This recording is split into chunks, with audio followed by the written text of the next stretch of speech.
Hi everybody, Maria here. So just a quick little project here using the distress glazes. So I've promised that I would cover a few bits and bobs. So we've done a couple of bits already. So I've got here broken china, distress glaze, embossing glaze, and fossilized amber. So this is the project, just really nice and quick and easy, nothing scary here, I hope. So I'm using an Aall Create stamp, which is, hang on just a second, so it's this one here, which I've been using this month for class. So I thought, right, well, let's carry on with that because I'm loving this little stamp, really nice. And then also I've got a stencil here. Again, this is from Aall Create. So let me see, have I got the packaging in front? The desk's a bit of a mess. Here we go, I have got the packaging. This is organised of me. Whoa. Okay, so that's the stencil. And then let me see, so the embossing glazes that I'm going to use, as I say, are broken china and fossilized amber. So I'm teaming that up with the coordinating distress pads, just the normal distress, not the oxide for this one.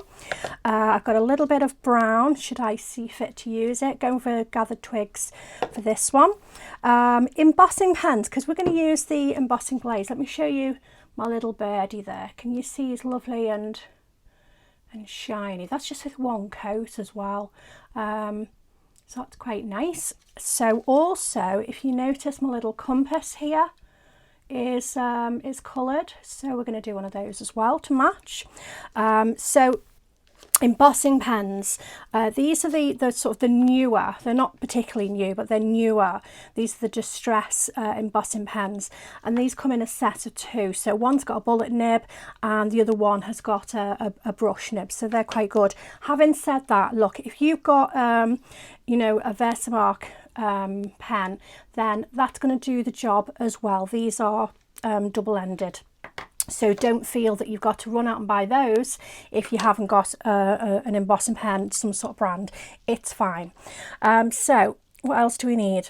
Possibly a couple of blending tools and sponges.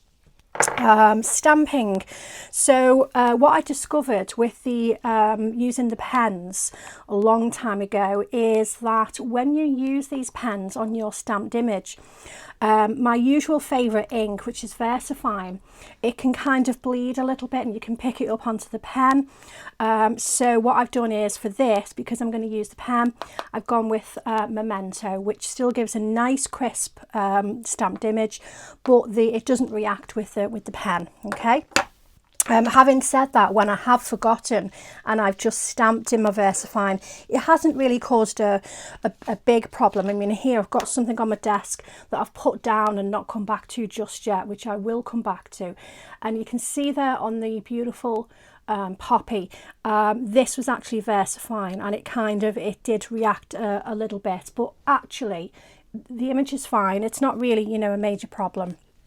Okay, what else do I need? A pair of tweezers, because I'm going to deal with heat, and a little bit of metal. And one more thing which I've put away and I shouldn't have done is, let me just reach up, is my Versamark pad. So I think we're ready to go. So let me just pop this to one side. We're going to deal with the centerpiece first of all. So I'm going to use my stamp platform, my Press to Impress. This is my go-to, and I've cut some cardstock to size already. So it's just a little piece, about sort of 8.5, 9 centimeters. So as I say, I'm going to ink up using the black Memento. So the only thing with the Memento, I find, and you might have a brand new pad and it might be really sort of juicy and reliable. Mine actually doesn't get used that much, so it still should be juicy. Oh, hello. What I find is I don't get the same crisp, deep black that I do with my VersaFine, but that's okay, because we've got a stamp platform. Okay, you can see it's not quite, but then I've got another one here that's all nice and dry as well, and I've stamped this one a second time. Okay, so you can see There's quite a bit of difference there, isn't there? This is more like one sort of layer of VersaFine.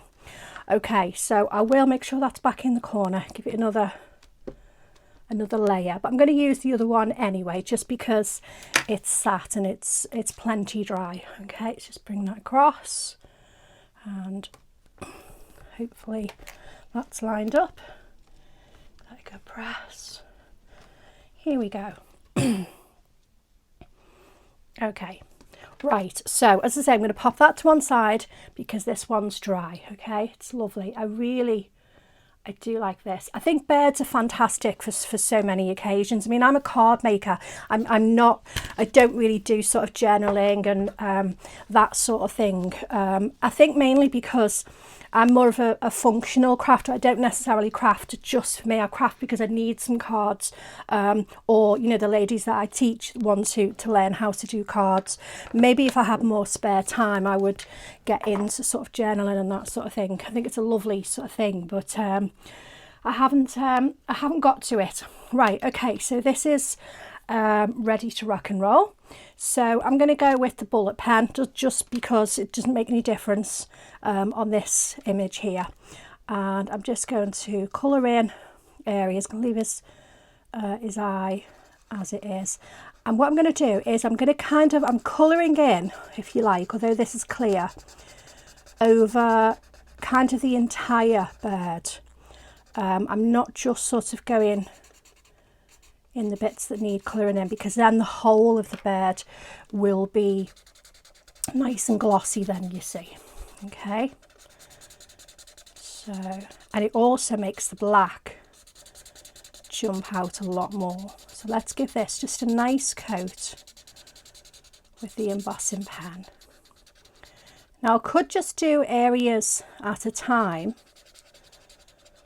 but I kind of don't really need to on this project. Right, so we've got the fossilised amber, and so I'm just going to pinch this on. It's a bit on his beak and kind of down his back, and then a little bit at the bottom of the tail. Okay, and then put that back in again. Okay, get my lid on.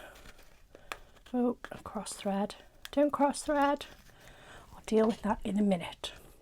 Okay, and then we've got the broken china. So again, I'm going to sprinkle this on down here, down the rest of the body and onto his tail. Put that back. This is just lovely. It's super fine as well, so it's nice, the sort of detailed areas. I really am a fan of the glazes. Right, and then I'm just going to give it kind of a bit of a tap across, and it'll help those colours blend just a little bit. And then I'm going to get rid of the excess. So this would normally go into a little pot, and it'd be a mixed pot, and I can use that on, you know, you're going to end up with another colour completely, or you might just end up with, you know, if you keep tipping different colours in, you'll end up with a unique colour. You can see there, look, so you've got a different green. But I've thrown away all my little jam jars. When we moved house recently, it just all went, and I'm now thinking you shouldn't have thrown those away, but hey ho, I will get some more. Right, so I'm going to heat up my heat gun first of all before we go on to there. Okay.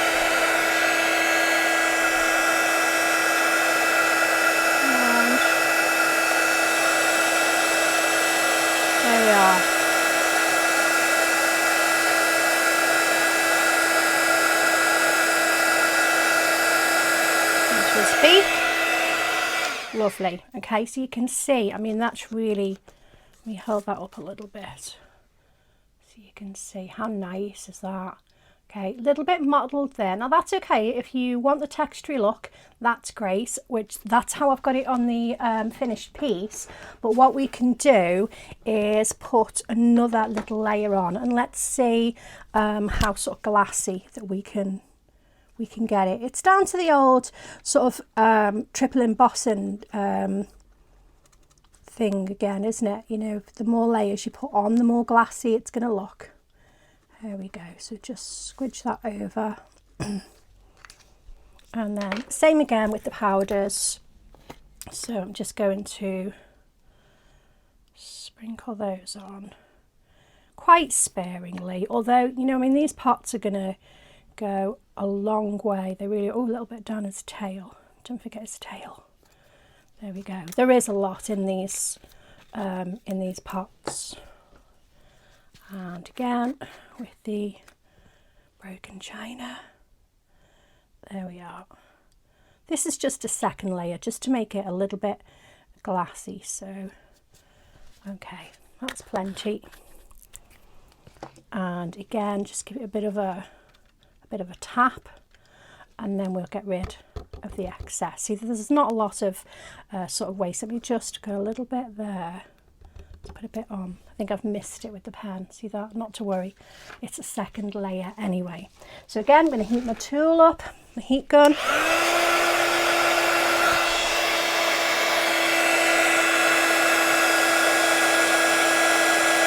And in we go.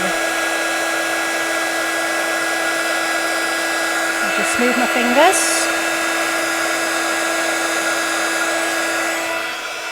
Job done.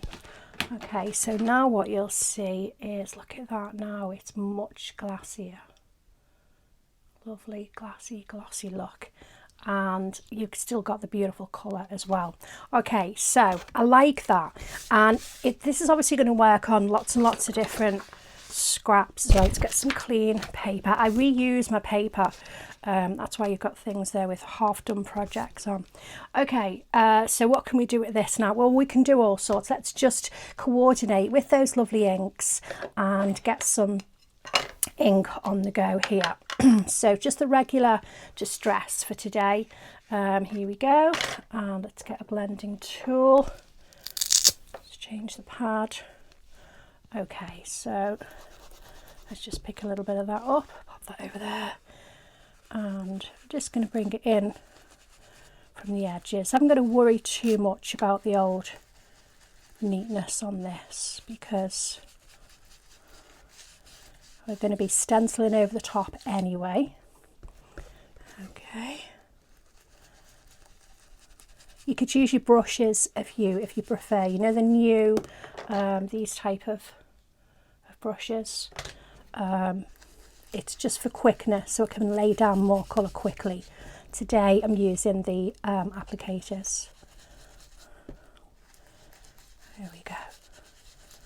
So just bob that ink on here. What I'm trying to do is just leave a little bit close to the bird, so I can come in a little bit further. There we go. A little bit further here.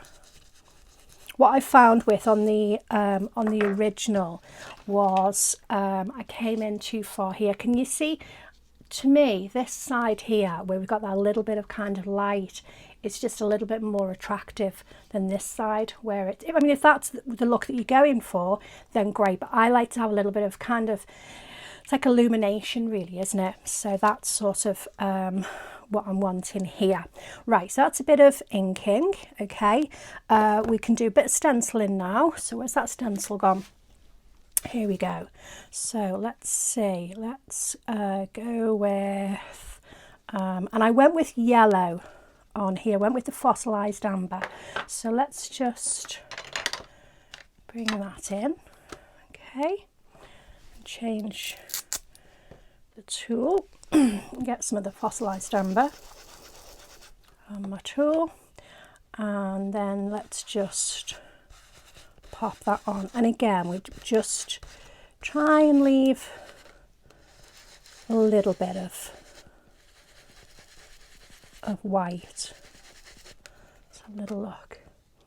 Yeah, that's absolutely fine. Don't want to go, nearly went too far there.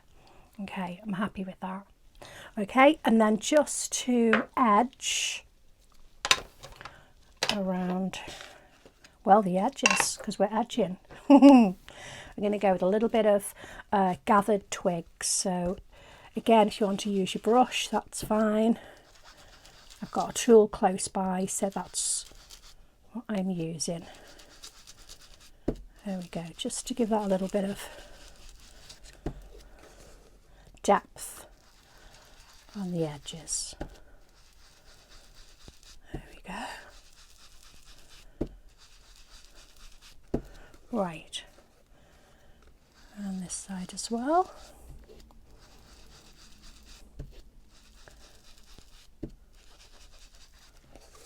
And one more side.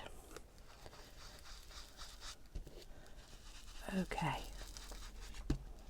I think that should be absolutely fine, like so.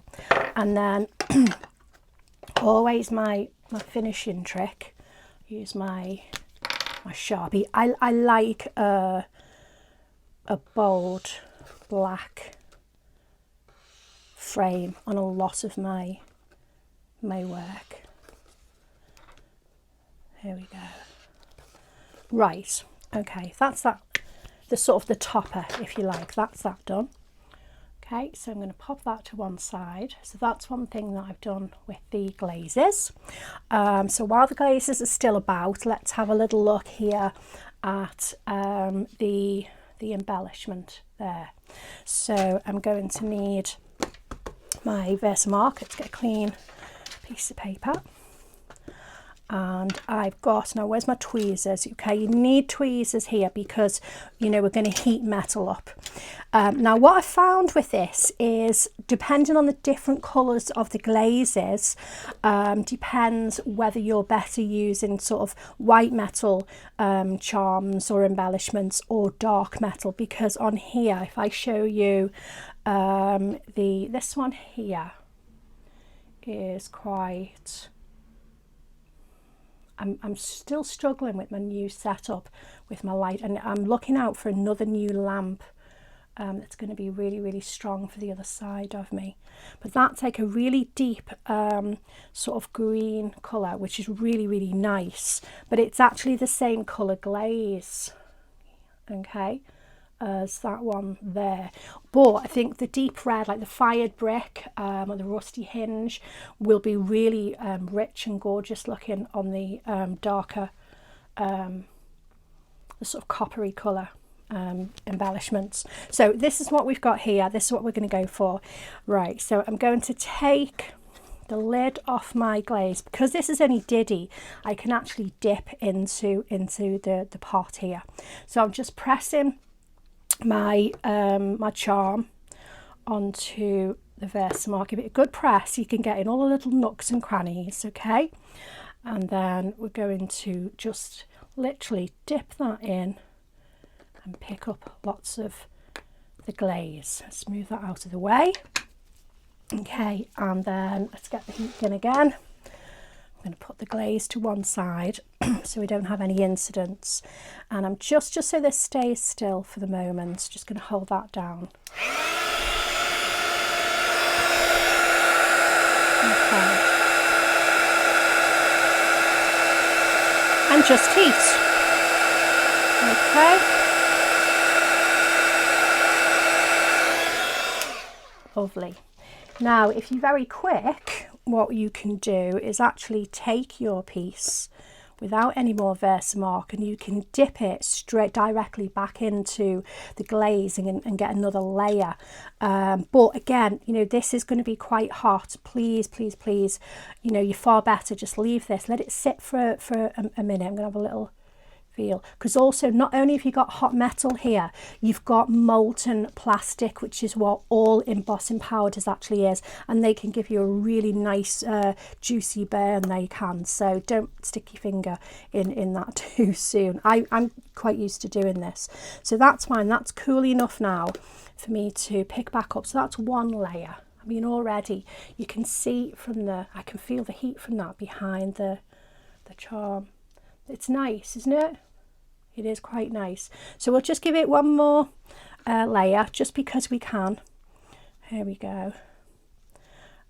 Okay, and again, what we can do is dip this. And what I'm going to do this time is I'm going to turn it round so that I get the bezel-y bit. Give that a little tap off so we don't get too much. There you go. Get the lid on that. And again, we're going to give that a good heat. I'll hold it down with the tweezers so it doesn't fly off.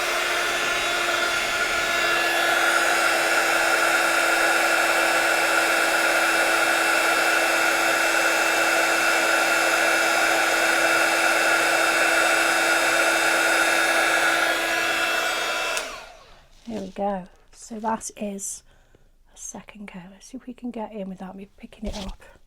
I'll lift it up there. There you go. How nice is that? Look, so you got the lovely, it's kind of, when you get a couple of layers, it's like it's actually been enamelled, isn't it? So that is, I like that because I just have drawers full of metal embellishments. Right, so I'm going to leave that. I'm not even going to touch it. I'm just going to pop it over to one side because remember, that's hot. And then we're just going to do a really, really quick background now.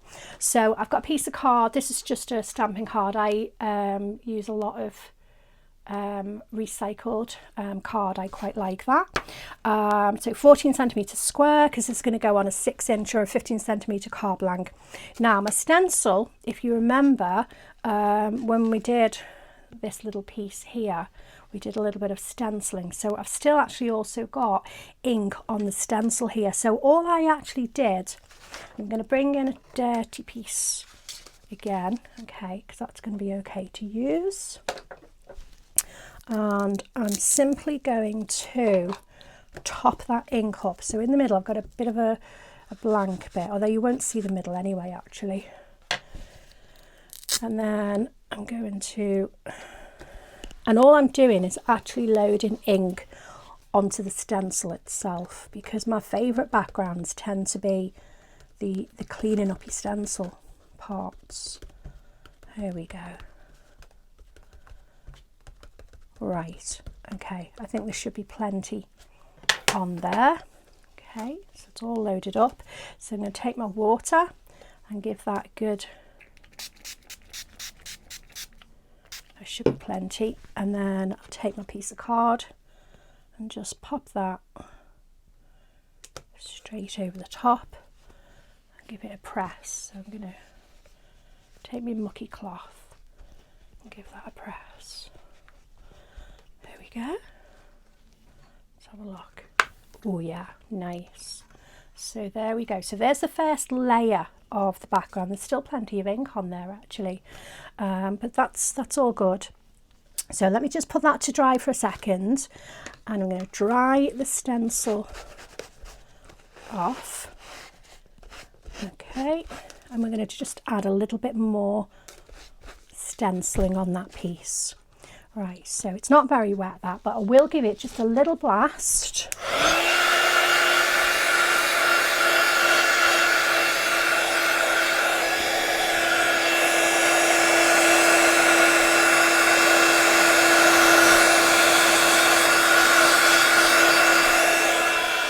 There we go. I'm always happier just leaving those for 5 minutes to dry on their own, to be honest, but we don't really have 5 minutes, do we? Right, so let's have a little think now where it's going to be actually visible. There's no point sort of stenciling where we're not going to see.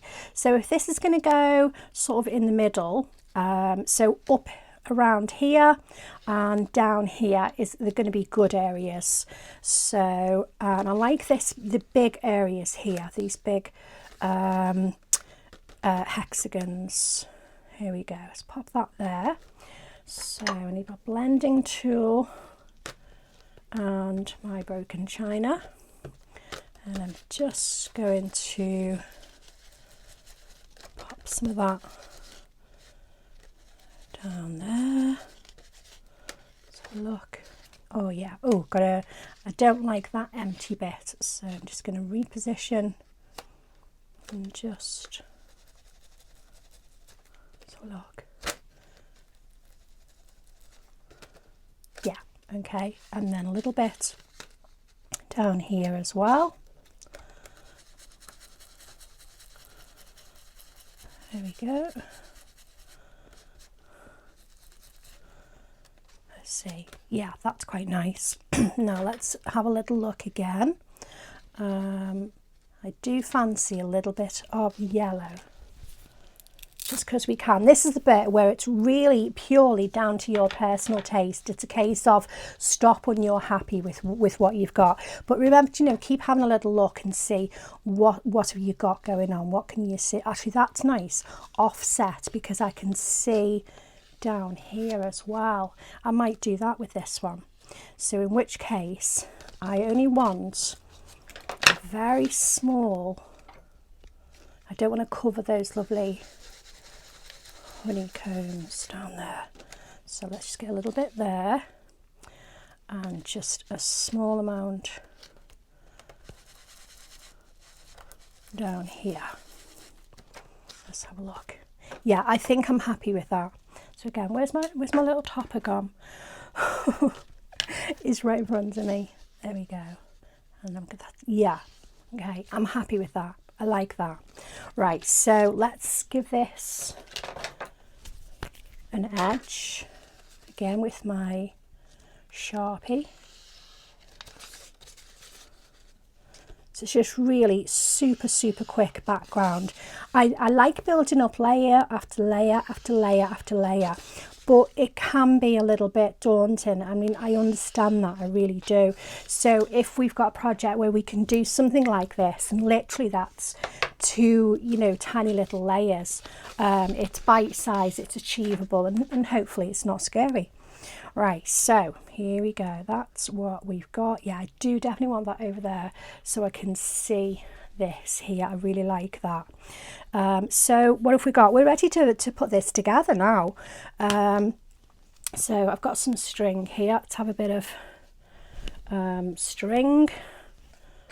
Let's cut this down. I love it when we get just sort of before the spring, and they start having the gardening stuff in Wilko's and whatnot, because they always have the rolls of string really cheap. So I have to whip in there and stock up on those.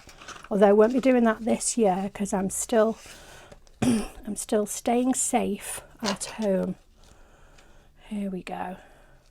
Right, so I'm going to start my bow a little bit there, and then right, where's my little charm? Here it is. So it's nice and dry and cool.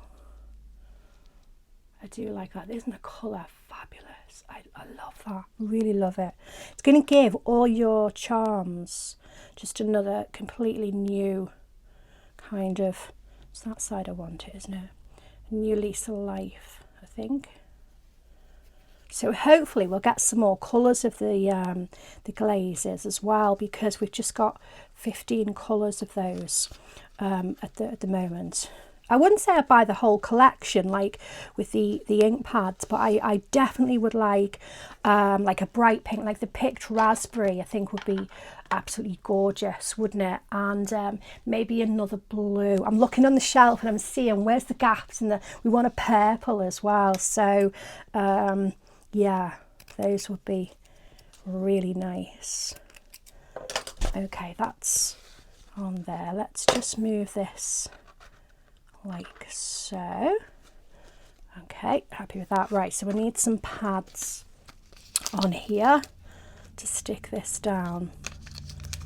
So the double-sided isn't going to cut it for this because we've got the dimension of the string. So we're going to go with pads instead. Right, here we go. That should be okay. I won't worry about the centre. Let's get the sticky off those. This is quite nice, completing actual cards rather than just sort of showing the techniques, because it means now that I will actually have some cards this year to send to people, which will be really nice. Right, here we go. So I'm going to pop that on to the card blank like so, and then again we've got our little birdie boops. I love birds. I really love birds, and I love listening to birds singing. I've got a little canary who's absolutely ancient, our quaver, and he sings so beautifully. Drives Pete crazy when he's trying to watch the telly, but I love it. And I think birds on our projects are really good as well for, you know, so many things. They're great for, I think they're good for blokes, because we struggle with that, don't we, and different sort of occasions. Here we go. So I'm just going to pop that. So remember, I wanted to go over to that side, didn't I, so that we can see a little bit more of this lovely texture there. So that one is going to go there. Okay, I think I'm done. Let me move the paper and you can see properly, hopefully. How's that? So so that is your distress glazes. Just one more little use for those. So do keep an eye out for other little videos with other ideas. I've got various things that I want to do with those and share with you. Aall Create stamp and stencil, of course, which I'm really loving using at the moment. So I hope you enjoyed that. Have a little go, be brave, do some backgrounds, and I hope to see you again soon. Take care. Bye now.